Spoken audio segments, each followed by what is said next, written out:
This is utterly bad, really messed up. Look at the price of FTT. Look at the way it nuked from literally $25 to $3. Same thing with Solana. Wow, $36 all the way down, $13 now. And the entire market. When was the last time you seen crypto bubbles? Everything is down, literally. And before I get into the topic, I'm actually going to react. Well, we're going to play this. FTX Collapsed by CoffeeZilla. He explains things really well and simple. Keeps it simple, all right? So I'm going to actually play this in a little fast. And then I'm going to give you my 2 cents on this. But before I get into this, one of my previous videos, yesterday, I did a lot of work, man. Probably 4 videos. Talk about FTX, talk about the massive crypto crash, Rebus and Tori saving my portfolio. And there was a dude, one of the comments, said that I was high or, should have been normal. But the point is, I'm utterly tired sometimes, right? I work a lot. And this is my one channel. I have another, a Rebel Uncensored, have a bunch of videos there as well. I also have a cat channel and I do some e-commerce, which I'm starting to work on. So yeah, and there are times that I don't drink much coffee and literally my energy is just, I keep it low because I don't want to waste and go all over the place. But matter of fact, I don't know what made you think, but my points are very on point though. I mean, my points, yeah, my 2 cents is straightforward. If I don't like something, I tell you why I don't like something.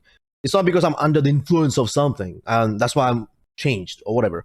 All right, my views are pretty straightforward, okay? And when I said Rebus and Tori saving my portfolio, it's true. Well, as of now, if you look at it, that's the only 2 tokens still holding. I don't know how long they will hold, but yes, I'm grateful for this. And same thing with Rebus, sitting at 27 cents, right?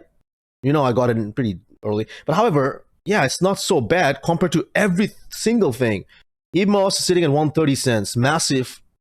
Man, look at this. And then you have Stars from 6.5 to now sitting at 4.5 cents. Even Atom itself, then Juno, $2.29. Atom, wow, sitting at $10. Which is still not insanely bad compared to so many other tokens, which you'll see have gone down significantly, man. Like literally every single tokens. Look at XPR. Matic is sitting at 83 cents now. Link is at $6.45. XPR, Proton, yeah, not a fan of it. Again, it went down 2 cents. Oh, well, sub 2 cents. Brutality. All right. So anyways, without wasting time, let's actually play CoffeeZilla. All right. And I'm going to probably react to it. Let's see. He covers it pretty well. Okay. And I'm playing this for the first time. Okay. So let's do it. And I'm here to tell you who won and what's next. Now, I'm going to be honest, I called this yesterday. I warned you guys that FTX, second largest exchange, might be insolvent, and people called me crazy. They said, no way the guy who described all of DeFi as a scheme could be bad. Sam Bankman-Fried, he's just too smart.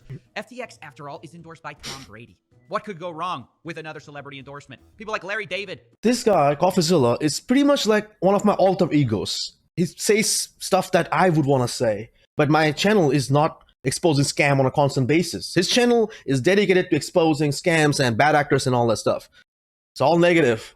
Some people came to me and said, hey, Rebel, why are you always negative? What do you mean? If I'm calling out scams, how am I negative? I'm just being real. Not everybody has the balls to do that, I guess. But anyways, it's scamming. Talking about scam is not my primary niche, but I do call out. I have a playlist on it, Crypto Scumbag. But this dude explains things pretty straight on point, man. Love his editing, love his, transparency. Yep. Backed FTX. Surely your funds are safe. Well, turns out they were actually in danger all along, and things are looking very bad. So I'm going to explain to you this entire mess very quick, but bear in mind this is a very dynamic situation. Things are changing by the hour. But let's get into it. Once there existed, oh my God, Kobe, they all are tweeting out. Binance and FTX, the number one read this after and this. 2 crypto exchanges, and their CEOs, CZ and SBF, or Sam Bankman-Fried, hate each other. That's an important part of this story. But things were calm at first, for the most part. They played nice for years, until recently, SBF decided to take a pot shot at his competitors' attempts to work with regulators and said, he is allowed to go to DC, right? Implying that CZ was banned. Now, he didn't know it at the time, but wow. SBF set off World War III in crypto with this tweet, and he might have signed his own funeral. Because a few days later, a report came out from CoinDesk leaking FTX's financial balance sheet. And what it showed is that they had a lot of money, but it was sort of locked up in all these token projects they were a part of, most notably in FTT tokens. Kobe mentioned Solana, and this. other projects Look at that this. They were behind. Maps and They FIDA. couldn't sell the projects anytime they wanted to. In other words, even though they had billions of that they were behind. You see this? Maps and FIDA tokens? What is this? Comprised of Alameda Holdings, the Serum, SRM, Oxygen, Oxy, Maps and FIDA token, all of which are from other SBF projects. Okay, that's weird. And they couldn't sell the projects anytime they wanted to. Kobe In other mentioned words, this. Even though they had billions of dollars worth of assets, they weren't very liquid. And it was arguable that some of the coins weren't that valuable. So they couldn't get access to these funds immediately. Meanwhile, they had huge liabilities of $8 billion, $7.4 billion of which were loans. Now, Dirty Bubble Media, who was a person who called out the collapse of Celsius, which we've talked about extensively, picked this up in a scathing report. In it, he suggested that FTX and Alameda Research might be insolvent because all their money was locked up in these tokens that might be worthless. And if everyone tried to withdraw their money all at once, the company could likely not pay off their liabilities. Oh, man. Now, CZ saw this and decided to take an opportunity to strike against his biggest rival. He announced that day that because of recent revelations, which is because of that report, quote, "We have decided to liquidate any remaining FTT on our books." Now, this was massive given that FTX's number one holding was FTT. Their competitor Binance is saying that they're going to dump up to $2.1 billion worth of it on the open market, causing that price to plummet. Now, all of a sudden, you don't even have illiquid funds. You just have none of those funds. So even though CZ said that this was not a move against a competitor, it kind of looked like it was, right? Of course, he's going to say that. In reality, he knew what he was doing. Now, immediately, this stoked all sorts of fears about the solvency of FTX. And the fear spread like wildfire. Is FTX the next Luna? Is FTX the next Celsius? And people started to withdraw funds like crazy, which honestly was the logical move to make. The problem with crypto exchanges right now is that because there's no monetary insurance on your money, even if the probability of an exchange going bust is less than 1%, you still have to take all your money out because if they do go bust, you lose everything. If it doesn't go bust, you only lose a fraction of a percent on trading fees for being cautious. Just like Voyager. Nothing to risk by taking your money out, and there's everything to risk by keeping it in. So basically that means bank runs are extremely common these days, and a lot of these exchanges, they're really not ready for it. In fact, Sam Bankman-Fried himself said that a lot of crypto exchanges are secretly insolvent, which was a bit of weird foreshadowing. But at first, it looked like FTX wouldn't go insolvent. A lot of people said this was very unlikely. He's giving too much information. They looked very strong. And that's what they basically said. They said, look, it's no big deal. This is all FUD. Nothing to worry about. Alameda Research, who is closely tied to FTX, actually responded about these leaks in their financial balances. And they said, quote, they have $10 billion worth of assets that aren't reflected there. And that also, they have returned most of their loans by now. And most shocking of all was that they offered CZ to buy all of his FTT off market for $22 each, near the current price. Now, the reason for this is obviously to show that, okay, we're not scared. We've got the money to back this up. And if you really aren't trying to sink us as a competitor, you'll be happy to do this private deal, get a better price, and not impact our price. It would save both parties a lot of headache. But unsurprisingly, because these guys hate each other, CZ wasn't having it. He said he was going to stay in the free market, signaling that he fully intended to squash the price of FTT. And he did. FTT dropped over the next 24 hours 30%. And not only that, reports started showing 80%. that FTX withdrawals were increasing. The bank run really was happening like CZ wanted. And this is where we have to go back to Alameda's CEO, what they said about having $10 billion worth of assets. Because there's some really key caveats about those claims. What are those $10 billion worth of assets? Are they cash? Because if they are, they're probably fine. But if there's something like more FTT token or more of Sam's other projects that he can't sell, well, that's going to be a significant problem for them when everybody's running and asking for their crypto back and they just don't have it. So questions were flying about what. By the way, I didn't show you the price of Bitcoin and Ethereum, right? Look at this. Sitting at $16,700. Hasn't been this low for a while. Wow. Can go lower? Maybe. All right, let's go back to the video.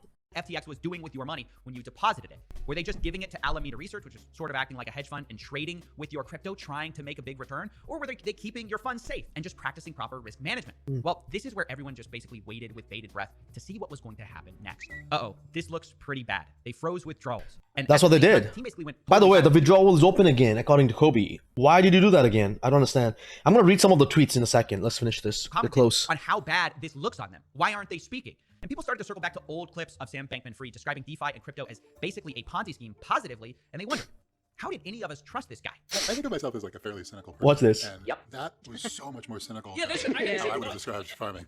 Like, you're just like, well, I'm in the Ponzi business and it's pretty good. Did any of this require any sort of like economic case? It's just like other people are planning. So basically, he was in the Ponzi business. He made billions and all that stuff. And now he wants to bring all the regulators and stuff into DeFi. So none of us can do the same, basically. So yeah, he did his part. Rich. Now, yeah, we don't want anybody else to get rich on Ponzi's. Okay. Yeah. The box, and so I'm going to too, and then it's more valuable, so I'm going to put more money in. And at no point in the cycle did it seem to like describe any sort of like economic purpose. So yeah, things are looking really grim.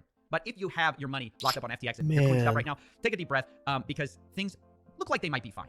Although it's coming from a very unlikely source. CZ announced only hours after FTX paused withdrawals that they were going to buy them. Binance was going to buy FTX. The number Wowzer. one crypto exchange buying the number 2 out. Quote, this afternoon, FTX asked for our help. There's a significant liquidity crunch to protect users. We signed a non-binding LOI intending to fully acquire FTX.com and help cover the liquidity crunch. Now, I'm at a loss for words. This is insane. If you're not sure what's just happened, CZ basically set his competitor on fire by stoking rumors of insolvency and then showed up with water buckets later, basically acting like the hero, saving the day. He just bought FTX out for likely pennies on the dollar in a move that's honestly going to go down as a bit of business genius and also cutthroat strategy. I mean, this was a sharp move. Now, in the next few months, you're going to see SBF and CZ try to do this whole thing as if there's no conflict between them and there's never any problems. That was just a rumor, but don't believe it. This beef was very real. Watch this, okay? This guy, Coffee, is on point whenever he says this, all right? What it seems is not what it is, all right? So CZ was saying that we won't pretend to make love after divorce. And that, quote, we won't support people who lobby against other industry players behind their backs. So very much, these guys did not like each other, and one of them just won the war. So the fact SBF let himself get bought out by probably the man he hates most in crypto just shows you how badly they must have been short on cash or the crypto. So it's done. I mean, I promise you they exhausted every other option. In fact, reports are already coming out that FTX was courting basically everyone in Silicon Valley, seeking more than $1 billion, but that by mid-Tuesday, the hole in their balance sheet looked to be significantly deeper. And in the end, they had to sell out to their biggest enemy. Now, what does all of this mean? They were Because trying to get number one, money and they didn't get it. Centralization in the crypto space. Everyone wants to be decentralized. Well, the number one buying out the number two is sort of a big problem if that's your goal. There also remain huge questions, like how they could have been out billions of dollars in the first place, and how exactly they were safeguarding customer funds if suddenly they find themselves at a multi-billion-dollar hole in their balance sheet after people actually look to get their money out. It seems to be yet another lesson that you should not trust these crypto exchanges as far as you can throw them, and that no matter what their CEOs say about Yeah, I mean, I don't understand this, right? CZ versus Sam. I get it. It's, it's not about the exchanges. It's about leadership, the people running the protocol, the projects, right? The exchanges. not having to worry about anything, there could be significant liquidity crises that they're lying to you about. And on that note, I want to remind you that this deal is non-binding, and Binance can get out if the due diligence doesn't pan out, or if they just don't want to do it. So if you're invested in FTX and didn't get your money out when I and others started telling you guys that they were likely to be insolvent, it's not time to relax. Binance isn't necessarily going to save you, and you should explore all your options because your funds might still be in danger if this Exactly, deal doesn't work out. Coffee. As for FTX US, I have no idea what's going on with you guys. As far as I know, they just bought out FTX.com, although the deal is still pending, so So it's done? The deal? who knows what's going on with that. This is just a wild end to one of the craziest weeks of crypto. World War III basically broke out, and a winner was decided. The true main character revealed himself. So that's basically it. I'll see you in a bit. I've been working super hard on a big investigation behind the scenes. I'll tell you guys more about that later. Nice. I'm gonna look forward to your investigation, Coffee. So now, coming back to my stuff, let's see what I have. All right. Literally, he explained everything straight on point, man. And my question right now, look, Bitcoin hits 23-month low. Who's still exposed to FTX? What happens to those who have been sponsoring, well, talking about FTX and now getting you guys, onboarding you onto FTX exchanges because they are paid by FTX exchanges? What happens to those influencers? Would they come up and take a stand and say, you know what, yes, this was a contract, I don't support FTX anymore, etc., etc.? Or are they going to sell their soul to the devil, as usual? A lot of them, you know, it's just an ongoing battle, man. So anyways, ladies and gents, it's pretty wild. SBF no longer a billionaire after 14.6 billion wipeout. This year has been insane. From Terra Luna, Voyager, now this hurts, man. Like, you know, it does hurt the retailers and us, all of us. They're just fighting over acquiring each other, whatever it is. But we over here trying to dollar cost average. Oh no, you know what? 17,000 is awesome. 18,000 is awesome. Let's dollar cost average. And the next day it drops to $15,000. No clue why. Not even our fault. Same thing. The entire market. And if you invest in some of the smaller tokens, EVMOS or Juno or Rosmo, whatever, they take larger hit, which is, man, brutality. Man, anyway, stay strong. I hope to recover from this. I hope the market recovers. All right. And yes, take your money out of exchanges. I only use exchanges to buy and sell or take money to my bank account, basically. I mean, there are other ways nowadays, so we'll figure that out. But before I end this, let me read some of the tweets. Okay. It's on my phone. So Kobe has been tweeting it, and Arthur Hayes, let's play a game. Me too said let's. Kobe, DeFi is done. TweetFi is the future. Why the F are FTX deposits still open? Why can't you sign up for a new account? Oh my god. Crypto is finally getting mainstream attention. Arthur has took an L on my Solana bags. What happens first? Solana equal to $3 or FTX reopens withdrawals? 3 hours ago. Well, seems like FTX has opened withdrawals. Alameda and FTX balance sheet leaked by Kobe. How did Mans forget Mashinsky? Yeah, what happened to Mashinsky now? What will happen to Voyager? BitMEX. Incoming 0 fees on all spot pairs from 10 November. Okay, Arthur Rice tweeted that. Funstar Safu. Speechless is an essay on FTX, Alameda Binance saga, and implications for the market in the short-term drops today. It should be a... Wow, what? If the Alameda FTX hole is too big for Binance, maybe they can cover up to, example, 250K per user, saving the entirety for smaller accounts. That is people who actually... I used to call you on my cell phone.